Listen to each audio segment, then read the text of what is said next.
Bored of eating your everyday paratha? Today, we bring you something special, a crispy, layered delight that comes all the way from Peshawar Katlambe. Let's get started. In a mixing bowl, take refined flour. Gradually add water and start kneading into a soft, smooth dough.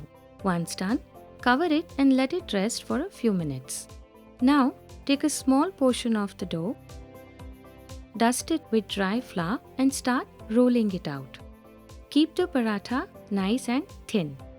Similarly, roll out a few more, around 7 thin sheets. Once all your rotis are ready, take one rolled sheet, apply a little ghee over it. Then sprinkle a pinch of salt and some carom seeds evenly. Place another roti on top and repeat the process. Layer them one over the other until all are stacked together.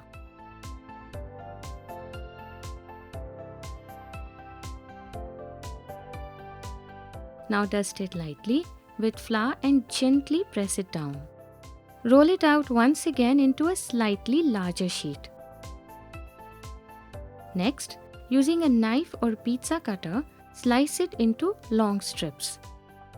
Take each strip and roll it into small spirals or roundels.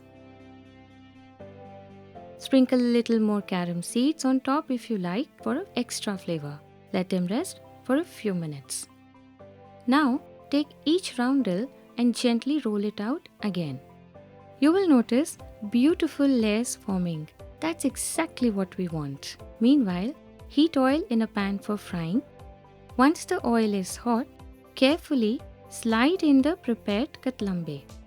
Fry them until they turn perfectly golden brown and crisp on the outside.